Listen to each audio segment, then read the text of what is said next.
You tell me when, Gretchen. Will do.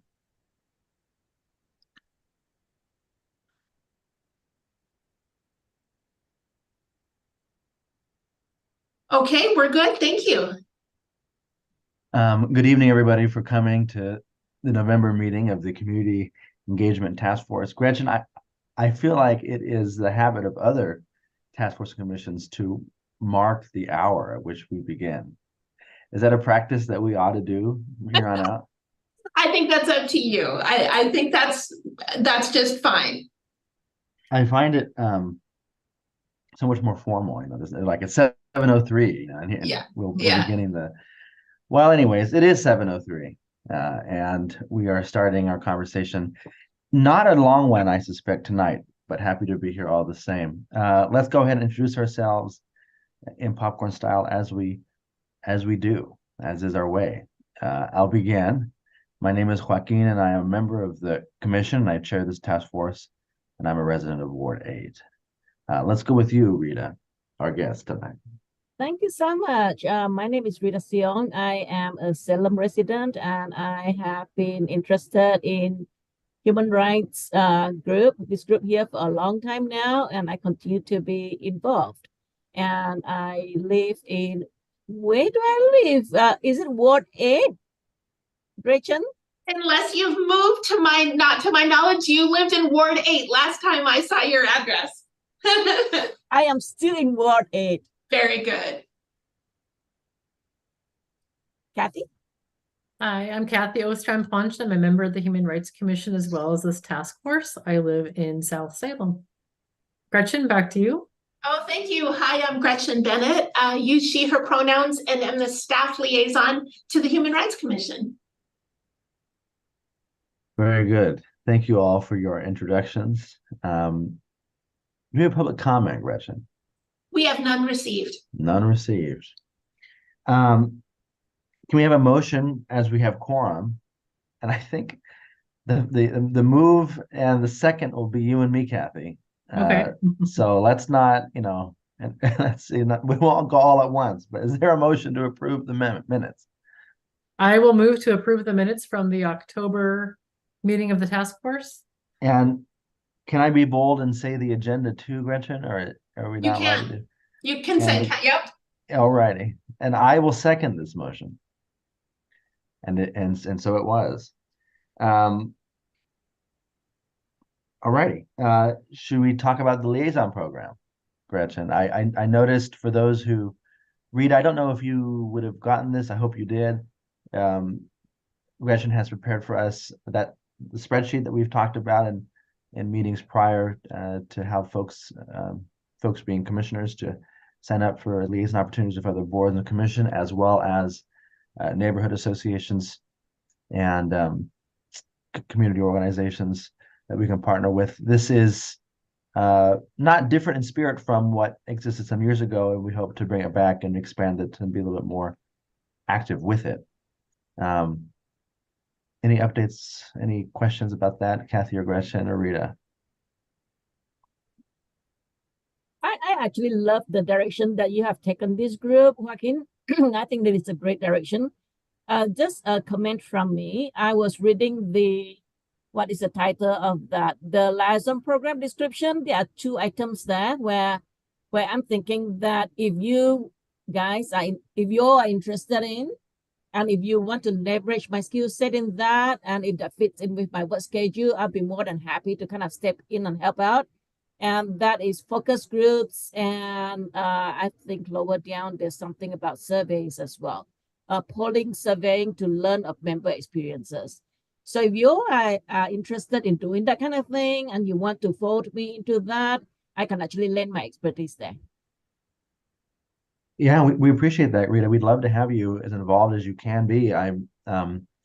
We are coming out of a period. This is our first meeting where we don't have a packed agenda about all the things going on, and so I think this month and next and into the new year, we're hoping to identify, these kind of areas of opportunity, and we'd love to have you. I don't want to speak for others, but I would love to have you involved in any way that you think you have the time and capacity for and the interest in. we would love that. I think, especially as commissioners, of course, start building these relationships with boards and commissions. And I think obviously a lot of it has to do with, excuse me, with being out in the community, but also focusing on boards and commissions that already exist at the city level. I feel like part of the hope with bringing back this kind of liaison structure is to have the HRC be more intentional and consistently involved in conversations across the city. And so, trying to scaffold conversations around the city with our lens and our perspective is what we're trying to bring about. And so any way where you can support that and deepen that mission and make it more, data centered or, convene those conversations, we would love to have that. Thank you. Any other comments or questions about the liaison program? Again, there shouldn't be too many. This has kind of been some time coming now. Thank you, Gretchen, for getting that list prepared. You're welcome. I'm happy to make any changes to that you'd like. I could list out all of the neighborhood associations, for example. I didn't know if that would make the document too long or if that would actually be helpful for folks. Well, you know what? Let's talk about that. So, for Chariots, we have assignments.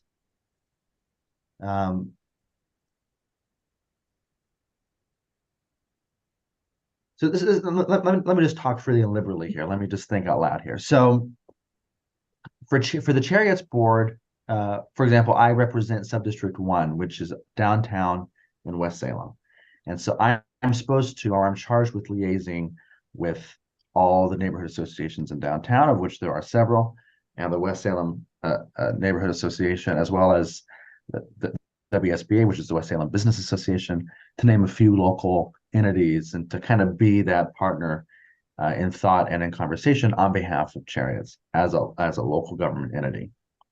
And I love it. It's actually probably one of the more, well, I shouldn't say that, but it's very fruitful. Even if I have nothing to say, I'm present and I'm listening, to folks. Maybe part of our liaison program, and I know that we're all volunteer, and this isn't in our structure, but maybe part of the liaison program can be, hey, if you're from Ward 8, right, or if you're from Ward 4, etc., why don't we attend our neighborhood association or have someone be? Because I know we don't have. Do we have all the wards represented, Gretchen, or not?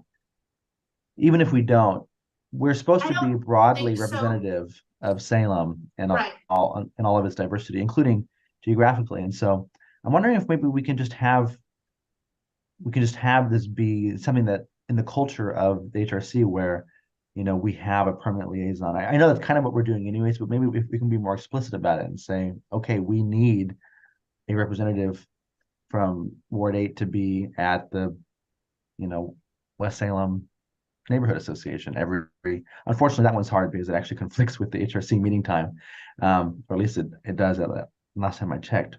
But do you see what I mean here?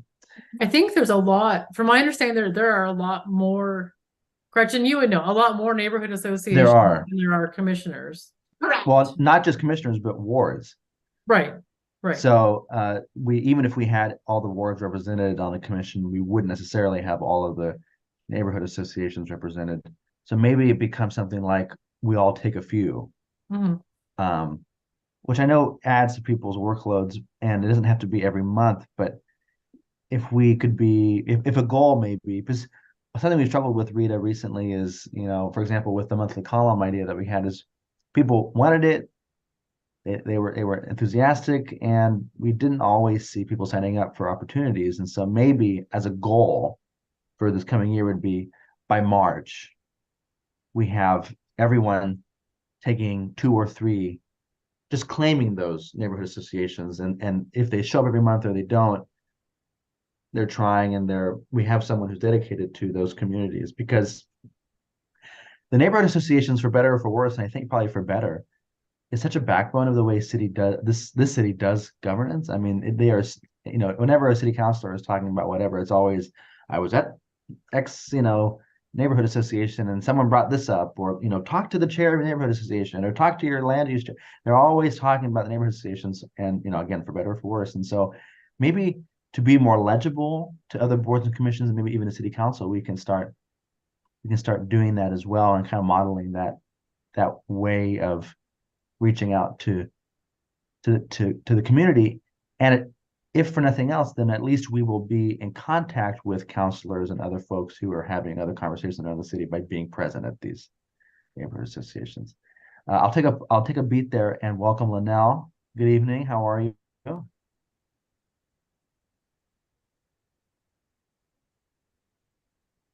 And that's okay. There she is. There Sorry. she is.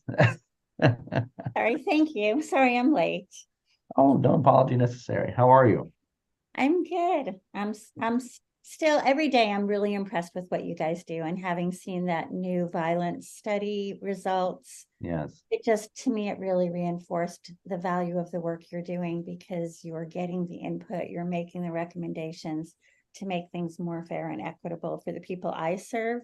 But I know you're also doing that to other underrepresented populations. So I can't speak highly enough about you guys. I'm so grateful. You know, and Linnell, you best be careful because every time you come here, it's always the best meeting.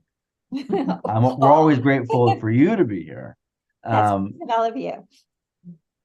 We've passed public comment, and I don't mean to put you on the spot, Linnell, but since you mentioned it, would you mind I know what you're talking about. I saw the email, but would you mind, just for the record and for everyone here, to speak a little bit about what you're referencing? Yes, apparently there was a study about violence in Salem, probably initiated because of all of the gun violence and deaths that have been happening. But it seems like the group that did that analysis and report really called up some of the distinctions and what's happening. And they shared that even though homelessness has grown tremendously, the number of people who are suspects for violent things is very, very low. But the number of people who have been victims as homeless individuals went from something like 2 or 3% to 19 or 20%. So to me, we've been hearing and, you know, talking to people, we're hearing stories about what's happening to them. We're hearing stories of, you know, and this is beyond shootings, but we're hearing stories of people, men who were in tears saying they woke up with some guy peeing on them. We're waking up with, people are waking up with their stuff stolen. They're getting assaulted. They're getting beaten. Some of them are beaten within inches of their lives. And we're hearing more and more stories about this, but it's all anecdotal. So I didn't know that a study had been initiated, but with seeing that it had been, and now the results are out, I feel like that study, I hope you guys will have a chance to pay attention to it, if not along the way, at least when we're doing the discrimination and belonging survey again, because it's showing that the stories that we're hearing are not just, you know, somebody telling a story and somebody else sharing a story. It's really reflective of the growth of violence that we're hearing about. It could also be that you guys have done extensive outreach and education about your existence and the ability for someone to make a complaint. So there could be a growth because more people are willing to complain and feel safer to do that. And yet I feel like even with that reality, that I hope more people are feeling safer to share what's happening to them, I think that there's still, along the way of doing this work, we're hearing the stories and the stories are increasing. So we hope that we've been trusted along the way, hopefully, but what we're hearing is more and more and more violence. So I feel like it's bigger than just people feeling more comfortable to report things because now they know you exist, and Gretchen has a complaint line where they can talk to her and have a conversation and figure out what can be done. I think it's bigger than that. And yet I'm grateful that you guys have created that avenue for people to have a way to speak up about what's happening to them and try to get some resolutions. But I think it's bigger than just that, because the stories we've been hearing have been increasing every single time we're out there. And I'm grateful and sad that we need that kind of study. And the results of the study are incredibly sad, and yet they're validating, and it's giving us something like, this isn't just anecdotes. Your own reports and studies are validating and proving that the violence is increasing tremendously.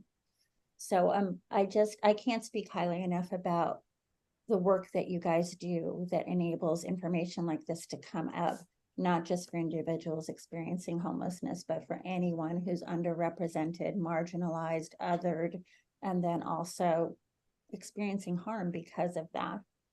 And I guess I'm way beyond 2 minutes, but I'll just say that we did talk last time about the Homeless Alliance is considering a value statement about, can people share their voices, their words, even if you hate homeless people, can you share, what you hate and what you'd like to have happen? But please don't add disparaging pictures that just reinforce they're dirty criminals, drug addicts. They're not us. They are other. They're, vermin. They're not worthy. They're not human. So we're asking at the Homeless Alliance level, could they consider a value statement that hopefully all Homeless Alliance members and partners would kind of agree that let's not do the pictures that are disparaging and foster othering and dehumanizing people, but of course put pictures that, it's not like you can only show pictures that show good things, but don't have pictures that dehumanize and other people, because that, as soon as we other anybody, some people are likely to feel like it's fine to beat them up because they're not like us, they're other, they're not human, they're not the same as us. And whether it's homelessness or any marginalized population, I mean, transgender, we're seeing those same patterns. So if we have value statements that we're not going to do that, maybe it's nothing we can enforce necessarily unless something happens at a criminal level, but sometimes making the statement is valuable. And I feel like you guys have done that in a number of ways. And I'm hoping the Homeless Alliance will do similarly. But thank you for your leadership and being such role models.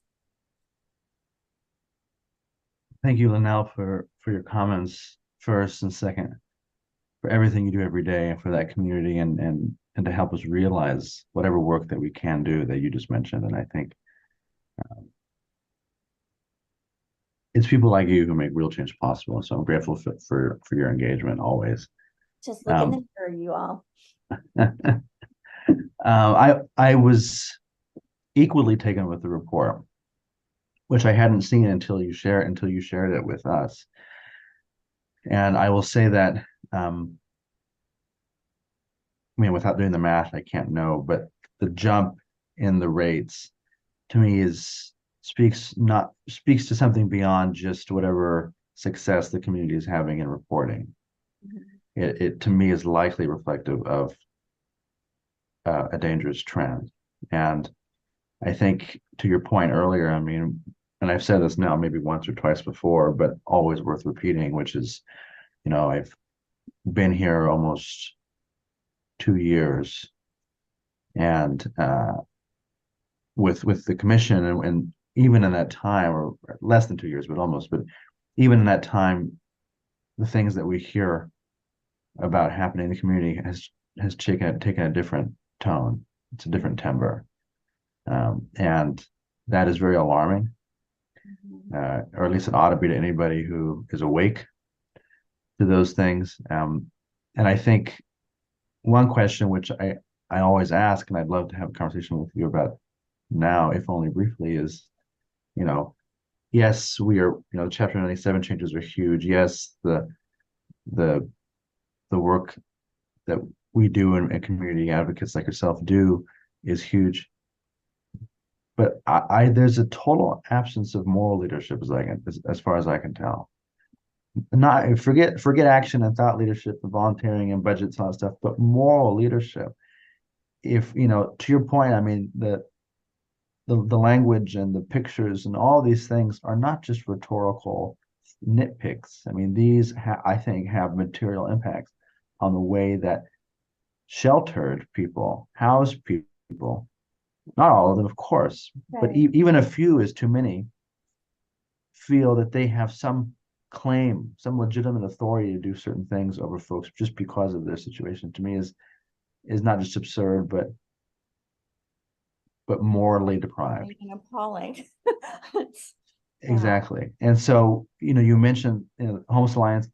Do you think there is an opportunity for the Human Rights Commission to partner explicitly with them in drafting some kind of statement, or to be very vocal and public about, supporting that work?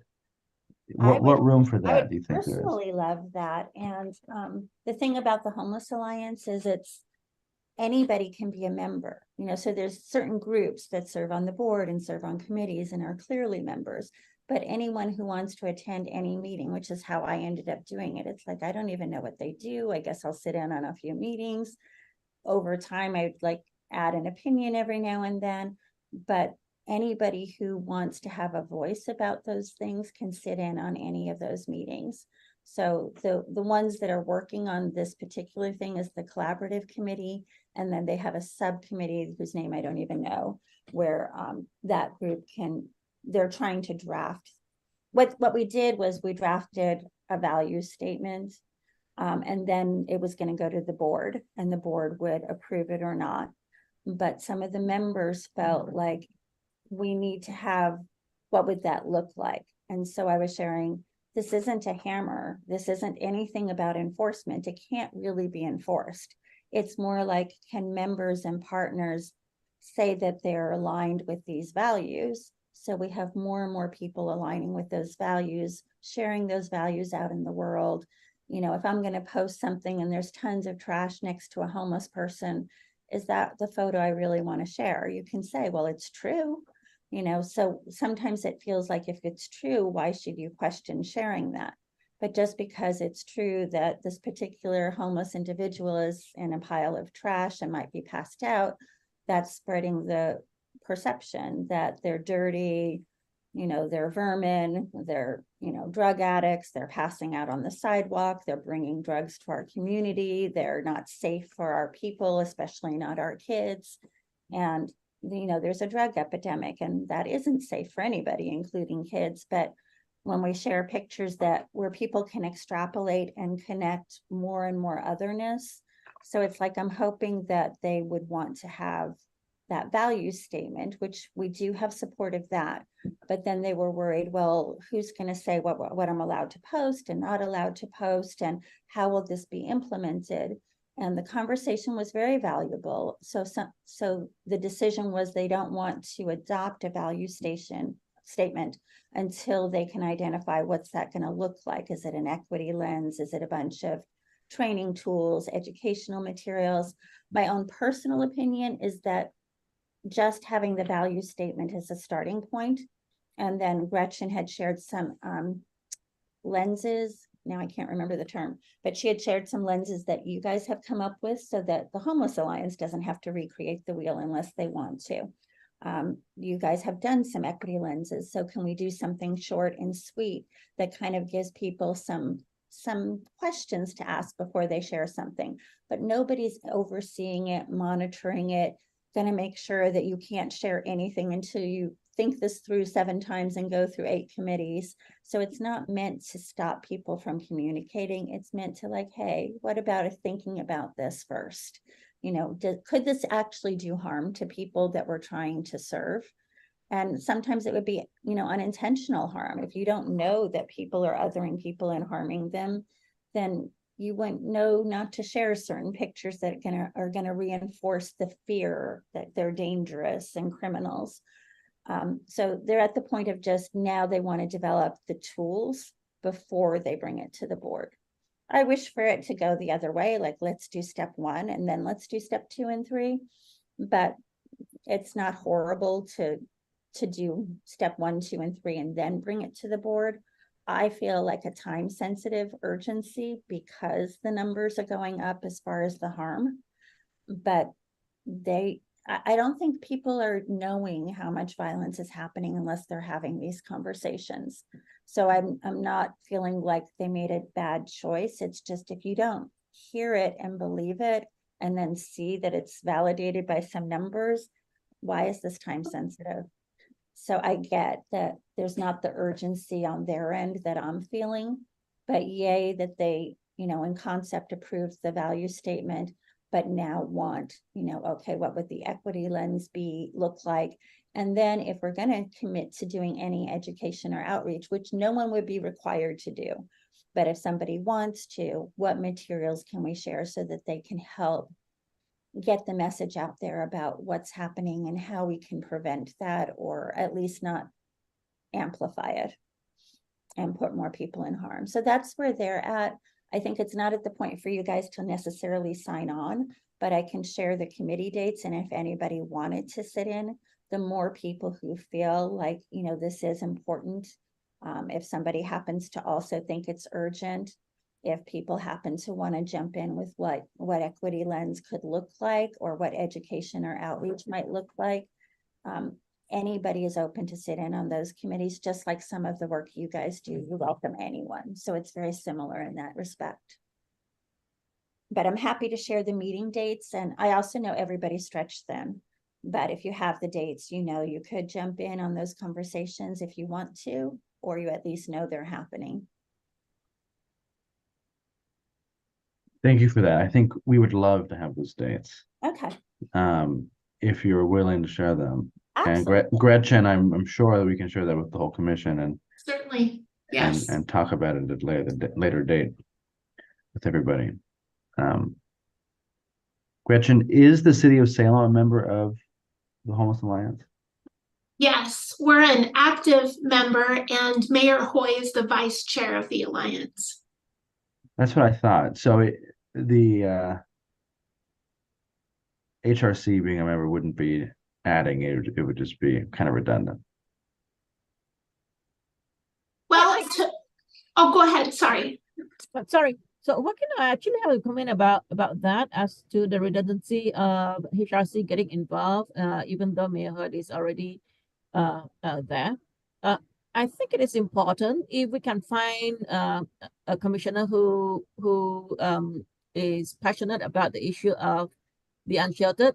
Like when I was with the commission years back, there was one particular commissioner who was really into this issue. So if we have the presence of HRC with the Homeless Alliance, right? Even though the mayor is there, it shows presence. It shows presence, and it actually increases awareness for the commission as well. And it shows that the commission is actually taking this very, very seriously. And to your point, Joaquin, about the moral leadership, when I was hearing Linnell talk about the study, I was thinking it may be an opportunity for HRC to step up in terms of moral leadership and say, this is a study that was done in our city.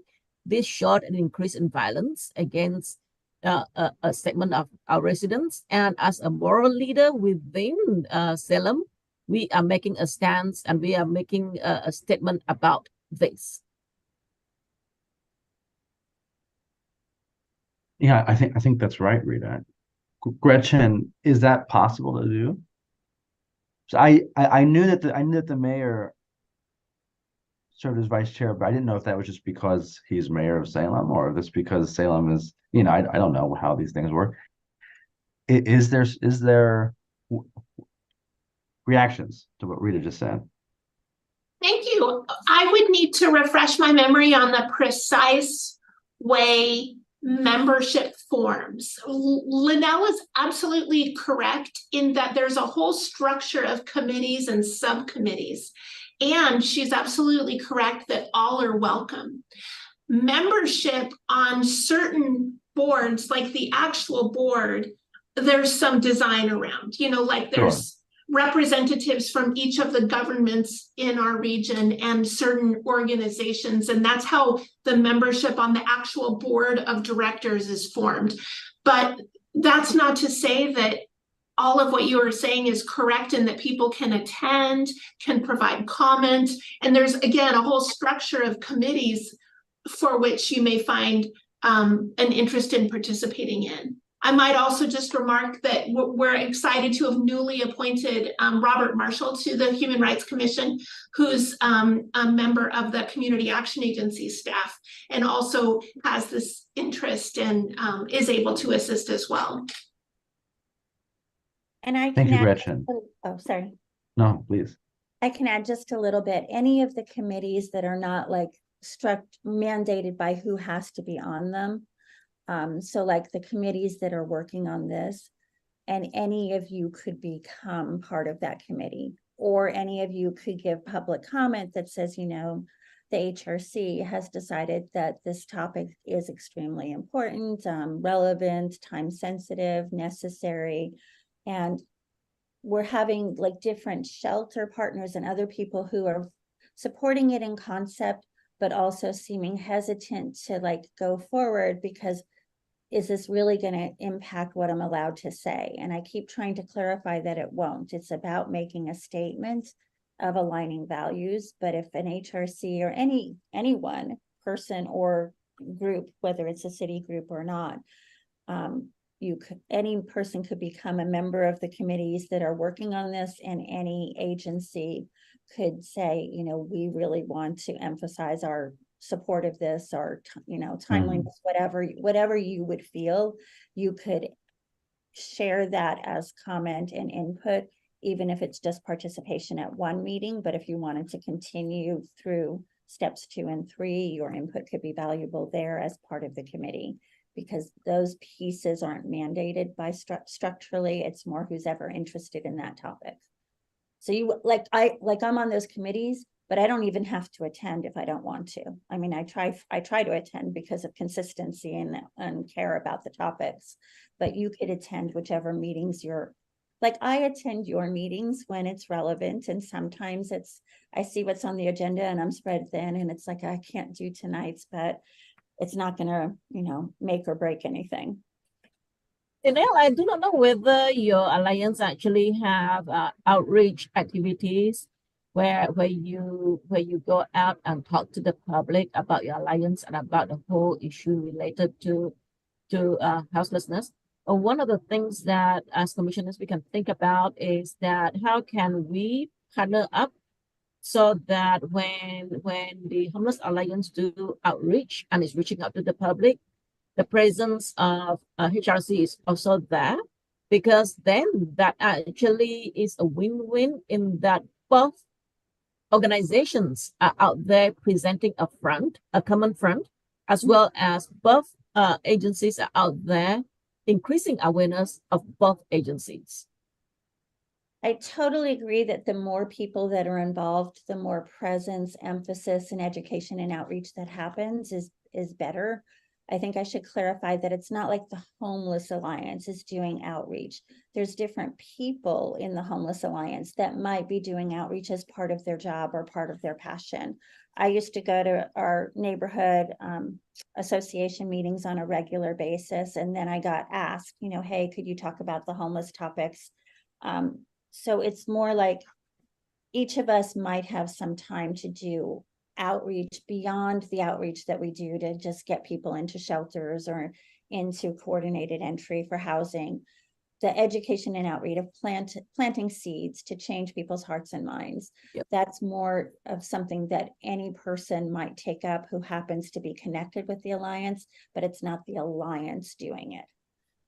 But that said, if I was going to a neighborhood association meeting and any HRC members wanted to come, we have more presence, possibly more ability to share information that might change people's minds.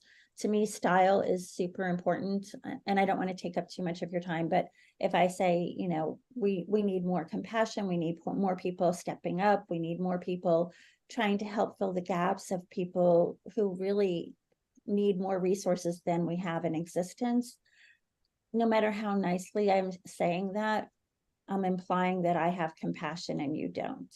Yeah. If I can say, I used to think, why don't they just get a job? At some point, no matter what trauma you've been through, at some point, stop living through your past and live in the present, pull up your bootstraps, and let's help you move forward. If I say, there's resources for mental health and addiction and recovery and job finding. Why don't you just do those things? And I used to think that addiction and all of those things are choices. And then X, Y, or Z happened, or I met this person or heard these stories, and these are things that changed my mind. So in other words, I thought all the things you're thinking. Why don't they just do X, Y, or Z? Why don't they get a job? But I was you. And then somewhere along the way, I learned things that made me realize why my premises are not accurate. And here's some of what I learned.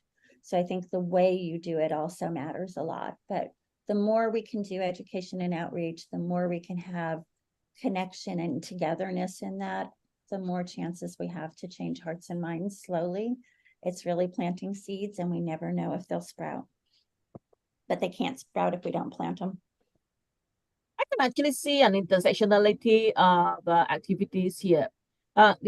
Just before you joined, Joaquin was talking about neighborhood associations.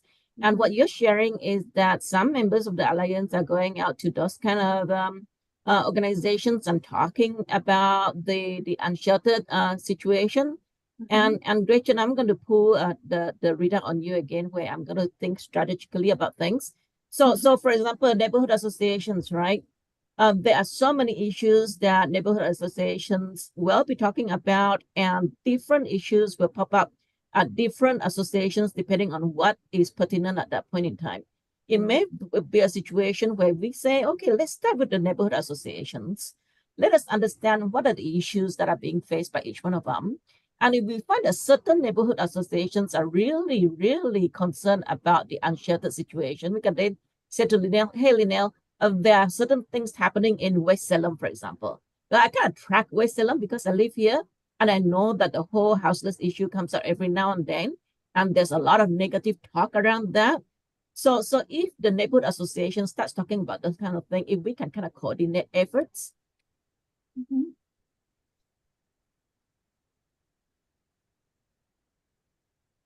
Yeah, I think that underscores a lot of the things we were talking about right before Linnell joined, about the importance of being present and engaging with the structures that already are in place, and the way the city of Salem operates is, of course, through our neighborhood associations. And Linnell, I agree with everything except I take issue with one thing, which is you said that your presence makes or breaks. It always makes. and so everything except that. And you're never taking up too much time, Linnell. So thank you for being here. What I can do is when I am invited to speak somewhere, whether it's a neighborhood association or other public agency that would welcome guests, whether or not any of you could attend, I could just let you know that that's happening. And if anybody wants to attend, you can, if you're available and interested. And if not, I can even just give summaries every now and then. This neighborhood association is really upset. This is what they're experiencing. This is what I shared, and some possible paths. So maybe even just more communication. If we can't overlap in time, knowing everybody's stretched thin, more communication, so that whether it's me or anyone else who's working with underrepresented populations that are very often dehumanized, if anybody's doing work in any of those populations, trying to connect with you guys so you have a feel for what's happening and how people are feeling, and what solutions you might be able to ponder and add to the table based on how those conversations are going. So maybe just a communication avenue could even be bigger than it is. And I can do a piece of that. And I recognize the labor that adds to your plate, Linnell, but I think we'd be grateful for that connection there, for conversations and communications to occur, especially as we are trying, as I said before you joined, to get this liaison program and these connections kind of off the ground. This will take some time on our end, and hopefully not an indefinite amount of time, but in the interim, people like you coming and connecting us with conversations happening around the city will be super important. I think another thing to recognize too in this conversation is that houselessness in particular is a challenge that affects neighborhood associations variably. And so, for example, the conversations that you'll be having in the West Salem Neighborhood Association will be different from the ones you're having in take your pick. I And that's see. not always good or bad. Right. So obviously, houselessness in the way that it manifests is probably less in the West End Neighborhood Association, but the conversations and the biases and the prejudices that you will encounter there are no less real. I'm not saying that the neighborhood association is prejudiced exactly, but the way that the West Ham community reacts to these issues, probably not Equitable. not equitable, but probably not just because, I mean, maybe because there's less contact, and Right. that might actually breed prejudice or at least a lack of understanding and contact in a way that will shape a conversation a certain way. And so the conversations that we'll be having, and I'm sure you already have on a weekly or daily basis, depends, I think, a lot, varies widely depending on who you're engaging with and what their context is too. So keeping those things in mind is always healthy and productive. Gretchen, I see you. Yes, thank you. Well, I thought I should offer a little bit about West Salem because of one of my other opportunities here at the city is I am a liaison on homelessness issues. And so one thing that happens that I just know from West Salem is they have a liaison who is a member of the West Salem Neighborhood Association, very interested in houseless issues, who reaches me regularly, generally once or twice a month, to ask questions, ask for updates. They're really keen on wondering how they can help in a really positive way, contribute on the issue. And so I just wanted you to know that's a very active conversation, actually. So just point of information. Is the West Salem Neighborhood Association the only one that has a liaison specific on that issue? To my knowledge, yeah. Okay. Really? Formally, there's plenty of neighborhood associations who reach me with questions, reports, invitations to speak or address topics. But West Salem is the only one I'm aware of that actually has formalized a liaison function. Interesting. Yeah, Good for us. yeah, FYI. And Well, then if one there's any other- opportunity to connect us with them, whomever they may be, unnamed as they have I'm been, happy to do that, that would sure. be lovely. I'm sorry, Lena, I didn't mean to cut you off. Oh, no worries. I was cutting you off. The Salem Reporter has asked me to write homeless articles every now and then. So about once a month, I send them more than they need, and then they pick which one might be in there. And that is having some responses from people. Some of it, like, you're favoring them so much, you're not really understanding, what harm they're bringing. You've got a bubble basically. So some of it, and I appreciate that because it's an honest reaction. They think that my experience is just, now I'm twisted to just see them favorably instead of realistically. But there's also been positive feedback almost on every article. Someone has said, this really changed my mind. I had no idea. So we're planting seeds slowly.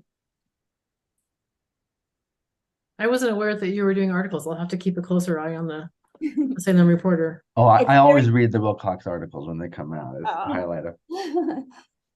I never know when they're going in, and there's no time frame. It depends on what else they've got going on and what's relevant and time sensitive and all. But every now and then it's like, oh, I got one in. How many are there now, Lena? I've read 2, maybe 3. How many have there been? Probably 4 or 5, and Okay. supposedly another one going in this week. Okay, so I gotta read more. I'm behind. I did want to note real quick, looking at the list that Gretchen had sent out, the sign up list for the liaison program, the Homeless Alliance is one of the organizations that's on that list. Yay. And so I just wanted to mention that I think Robert is just such a rich resource that we have now, given his professional dedication to this issue. I think we are obviously all very preoccupied with this issue, and he, I think, has a special way of being able to maybe be more effective than others, given his professional background. So I would love to see him step up to that role if he's interested. my only available. thought, I thought the same thing, but he can certainly bring a lot of information to us, but I guess my question for him is he able to wear, because he'd be attending, I think, in his other role, with the Community Action Agency. And I just want to make sure that, he's able to Oh, so you're saying have someone else still do it? Someone else? Yeah, yeah, someone, and maybe I'm wrong. I mean, that would be up to him, but there's just the thought I had Well, is, Kathy, if you want to, I accept that you well, briefly do. I somehow am on an email list for the Homeless Alliance. I get notifications of the meetings and I look at the minutes every once in a while. And I've thought about attending the meetings, but because they're in the middle of the day, it just doesn't work with my work schedule. So I haven't made it so far to actually attend anything, but In I the do. middle of the day? Yeah, yeah. Are they What like, time? noon to 1:30-ish type? Is this like the city club where they meet on over lunch hour or something like that? It's usually Zoom and it just depends on the committee. And a lot of Yeah. people are doing this work as part of their job. Yeah. So that's kind of why it ends up in daytime sometimes, but it's a lot of my meetings are 10 to 11, 1 to 2, 2 to 3. Yeah. So Well, at any rate, it would be good to know the dates and times of conversations, so that if we are available, we can show up and be present and engage. Nothing happens if we don't show up. Right. Anything else on this topic? Thank you, Lynell, for a very rich conversation. Seeing none, I think we only have a few more items. Gretchen, well, my grammar should be I put a pause there where there shouldn't have been one. Gretchen shared a end of year summary with everyone if folks had an opportunity to read over it. I think the only thing that remains to be added or changed about it is changing the or updating the website. Gretchen, did I see that note in the document that you shared for the discrimination Yeah. survey? Well, yeah, when I went to link to the website, I realized I failed to get the 2023 stuff up on our actual website. So I just made a note, I need to do that so that I can link properly. You go to our webpage and it's still got 22. So that's an edit that I need to make, and I'll take care of that. Yeah, but I don't know if folks have others. I also noticed that this task force doesn't have its own dedicated page. Oh, yeah. Do you want one? Whereas I can't help but notice Kelsey's task force has its own dedicated page. Yes. And that just really puts me out. I don't like it. I think there's a lot of good information we could have on a page dedicated to community engagement, but including Yes, perhaps absolutely. even an active roster of who's Yeah. who and who's connecting with who and who's liaising with who. And okay, you see what I'm saying. It's a good idea. We can absolutely build that out. I think in the past, the thought was that you're working on awareness for the Human Rights Commission, which has Sure. a page. There's always an opportunity to add a page. You know, if you've got content unique to the task force that you feel like all of the engagement activities that you're embarking upon and the opportunities for engagement, you know, Well, as I said, I think, once the liaison list is built out, that there should be a central way for folks in the community to say who's having conversations with whom and about what and when. Secondarily, the task force, maybe this was my doing and I just hijacked it, but has kind of taken on the role of developing the community belonging survey and maybe formalizing that by saying, having a section dedicated to if you want input on that process, if you want to be involved in that process, this is the entity that does that, and here are the ways you get involved, and here's our timelines and the dates that we do things typically and who we partner with, etc. And just to have a more dedicated space for those sorts of resources for the public. good idea. Well, thank you. I have so few, but when I do, boy, they're good. Couple pieces of feedback I had on the year in review. One is it refers to the discrimination survey, but should it be referring to the community belonging survey? Thank you. Yep. And then just the other thing with the Transgender Day of Remembrance, I think I remember Kelsey saying that this year we also added the names of people who died by suicide. So I don't know if that's something. Yeah. Thank you. Good eye. And then if I remember correctly, there were some resources for the LGBT community, and then there was the 3 goals that we have moving forward. That was it, right? Did I miss Right. anything? No, but did we miss anything? Were there other things about the year that you'd want to highlight?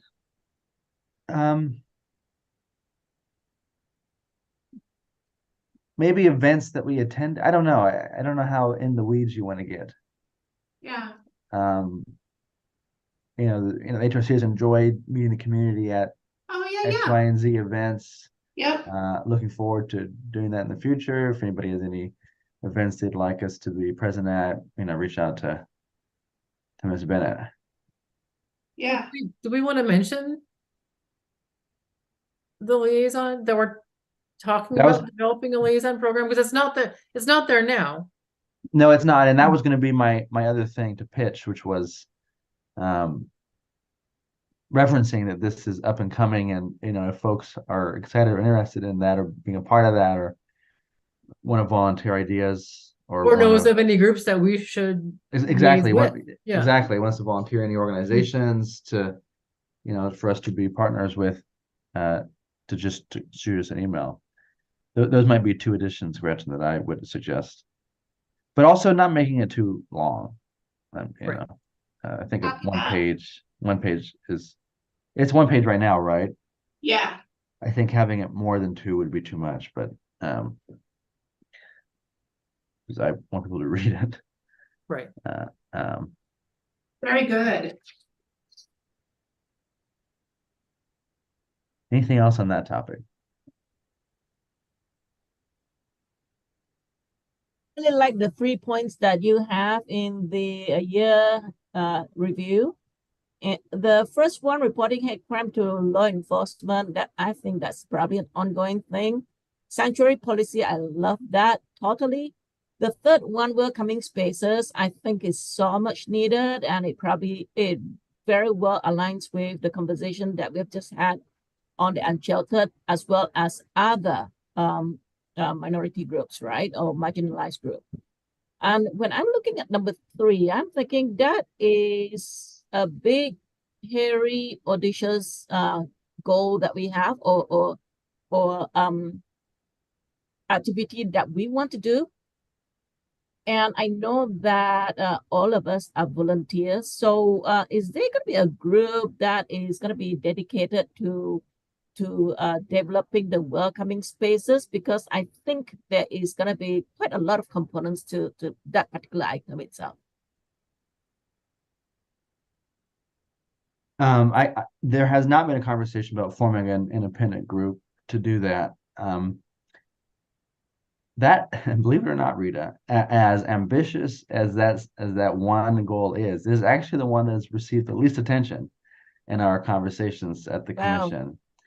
Because we are very interested in developing the sanctuary, one which is also, to borrow your language, a hairy and arduous task, not unlike the Chapter 97 changes that we successfully advocated for and developed over the last few years. And so that and working with police, I think, has been something that the LGBTQIA+ Intersectional Rights Task Force has taken up as part of their work, if I'm not mistaken. And so there is not at this time a dedicated conversation for that third objective. I am so tempted to volunteer myself for those kind of things, because I'm thinking about it. So this is what I'm thinking about when I saw that, right? The welcoming space.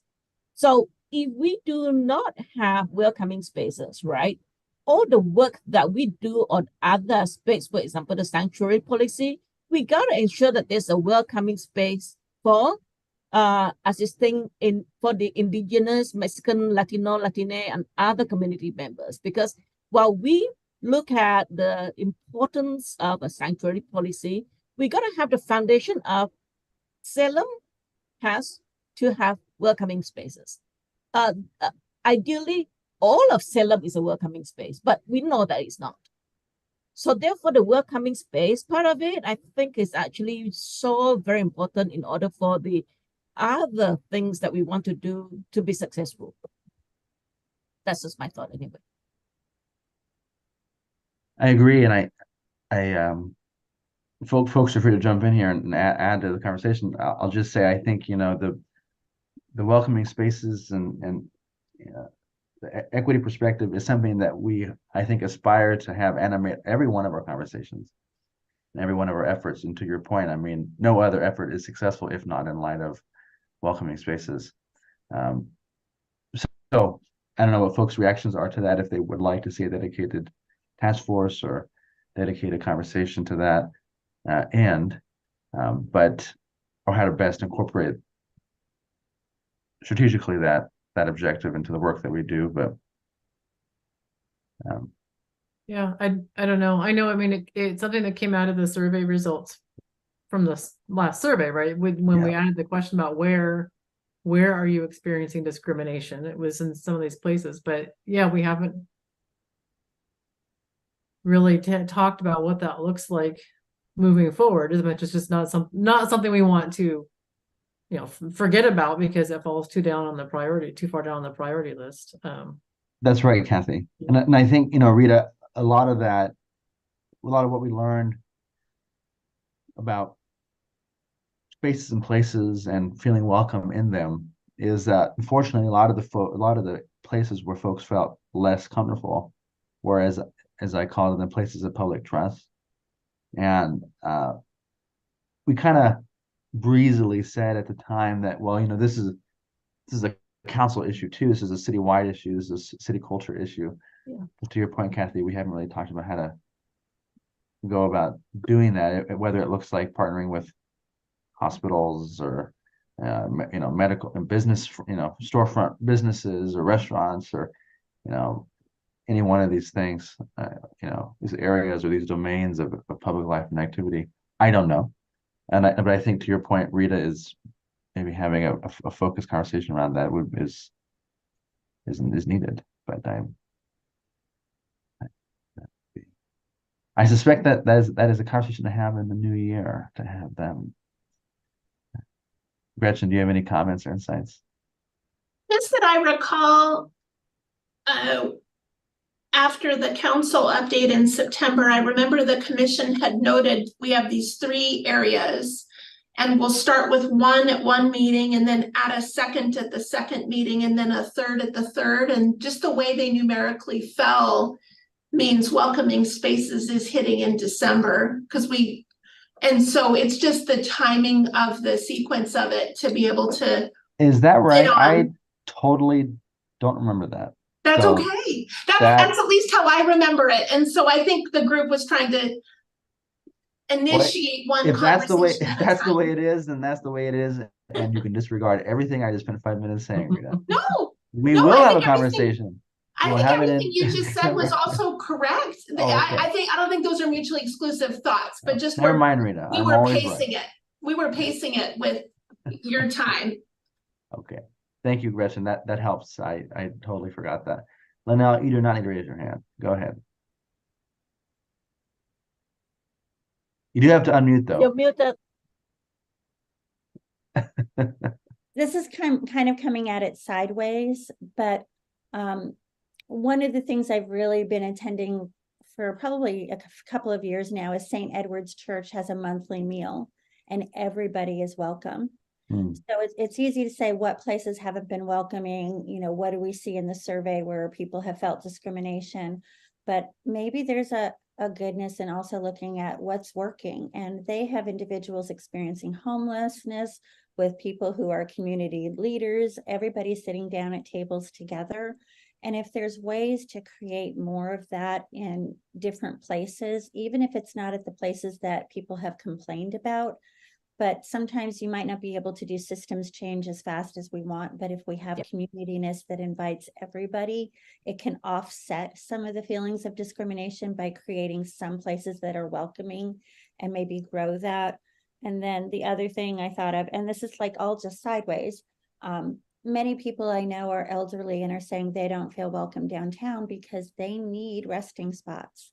We get rid of benches so we don't have homeless people sleeping on them and having their piles of belongings.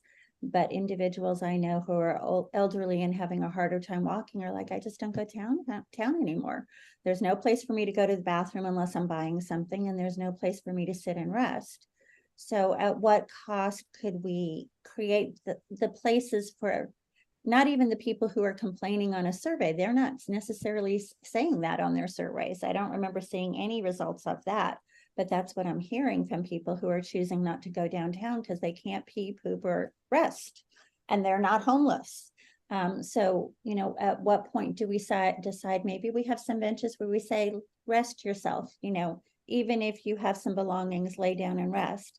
And this bench is for people who just need to sit and take a break. And what if we had both and they were colorful, happy colors? And I see memes where Canada has swings at their bus stops so people can swing and wait for a bus together. I recently went to Puerto Vallarta and they have restaurants that have tables where it's like you'd be sitting at the bar, but instead there's swings. And I just don't know, how hard would it be if you can't change a hospital or a health clinic to suddenly be more welcoming or less discriminatory? Could it be offset by other things we can do in the community to create fun and inclusiveness that could somewhat offset that and maybe start a snowball that just keeps rolling where everybody actually wants to do that? So that's just totally sideways. Yeah, I think that's actually brilliant. I love both of those ideas, and I think those will definitely help inform our conversation in December when we talk about this. in December. Who knew? I did not, which is kind of embarrassing. I love that. I think Now, I don't know if the city would, start installing sleeping benches and swings, but maybe inclusive events where we're actually telling people, homeless or not, everybody, come one, come all, have some food together. Mhm. and I think my only reaction to this, I wish it were positive, but it's kind of Yeah. neutral negative, Hard. is that for chariots, for example, so many of our bus stops are not in ADA compliance Mhm. because the infrastructure is so lacking, and Yeah. the cost that it would take to change that is so significant given the volume of Yeah. stops that there are that are not in compliance, and it's kind of the city's fault. Sorry, excuse me.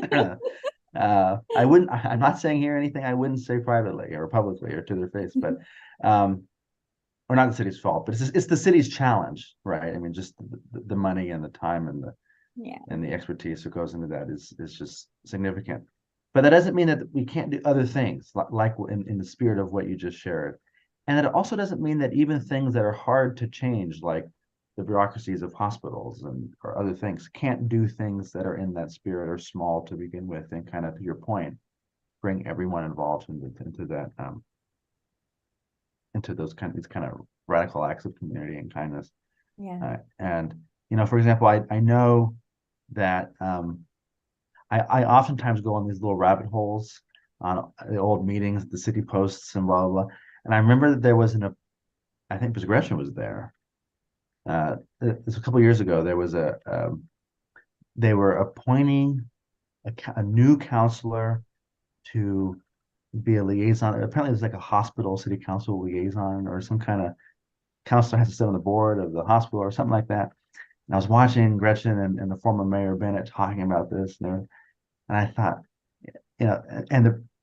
with all due respect to the former mayor was like, "Oh, no one takes it seriously. It's like once a year. What does it matter?"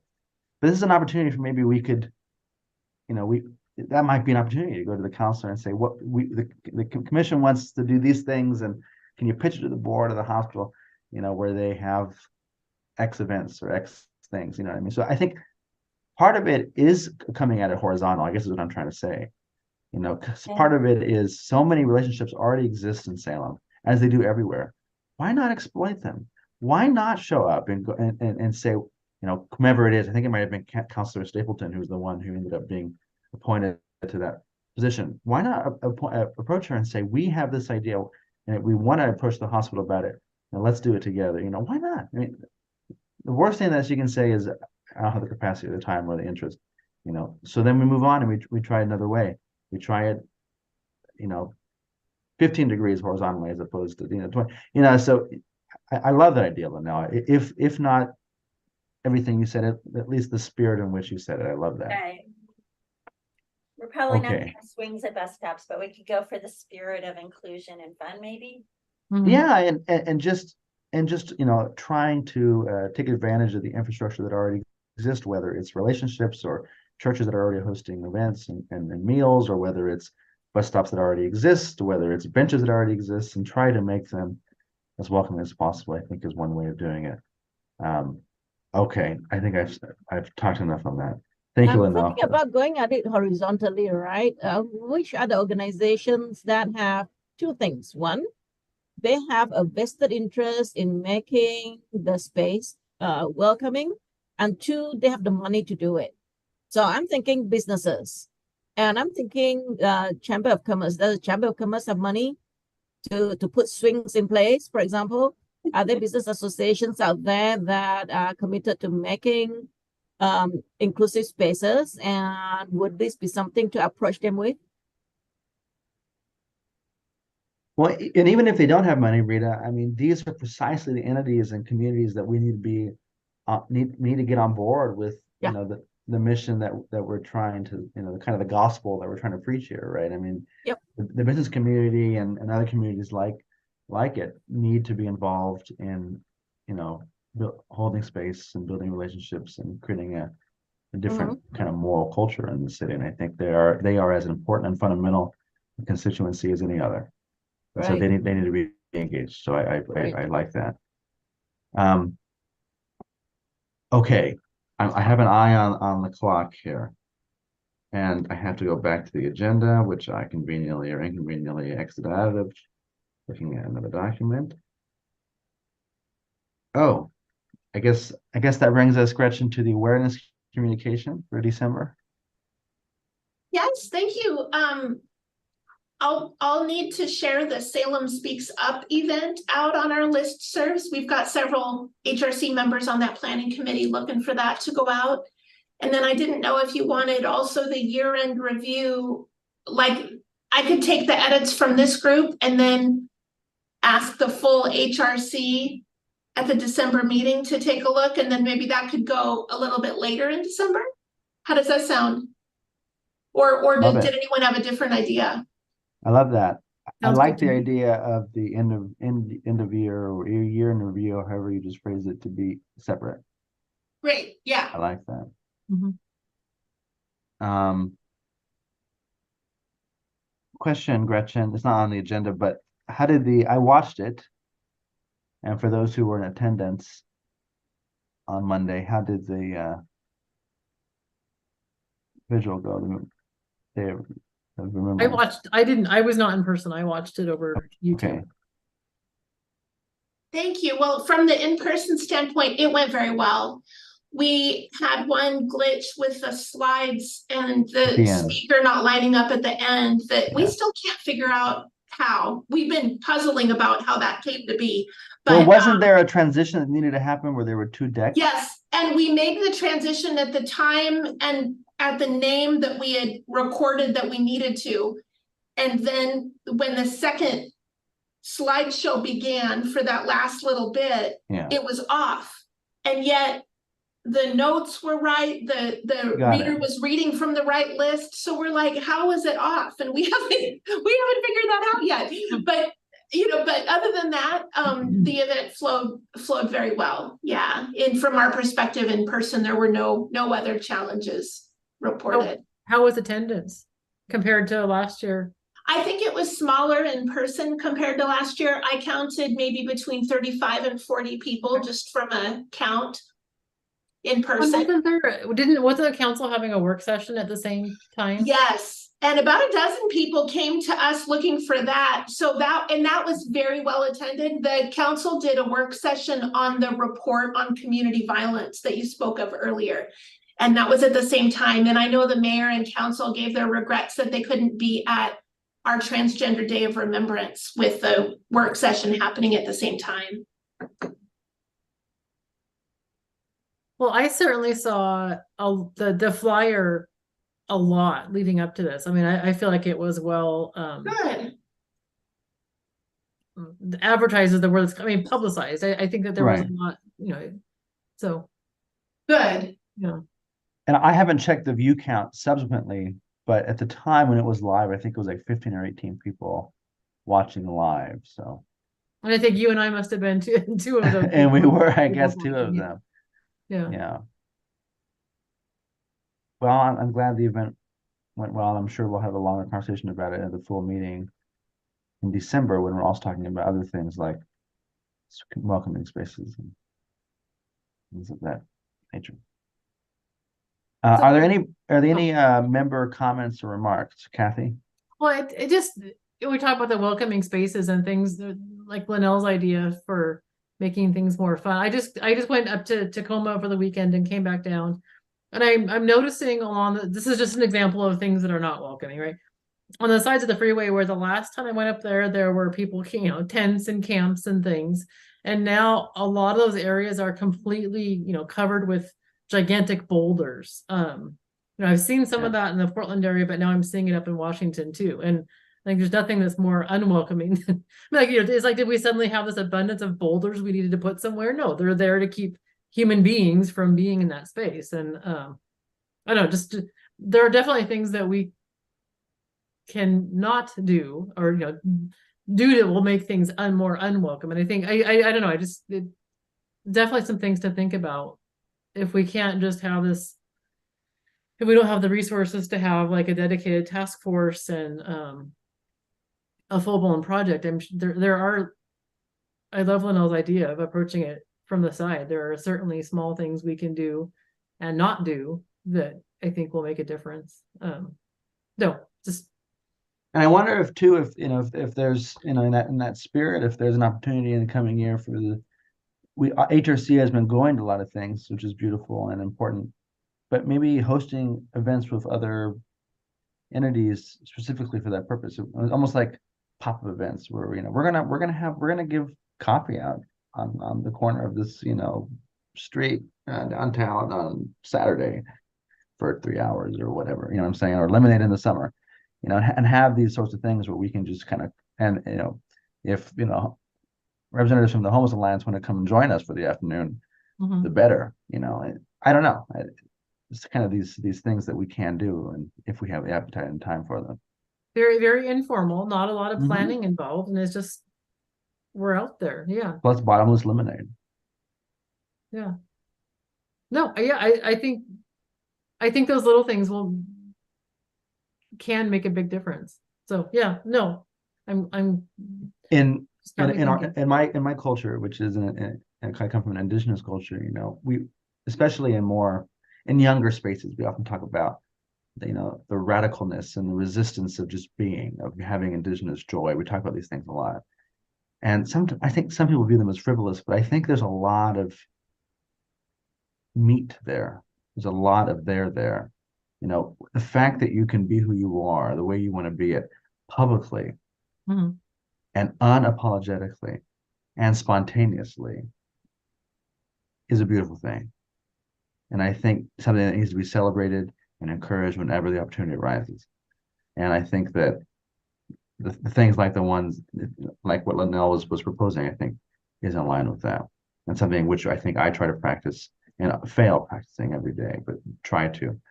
And it's the trying that matters.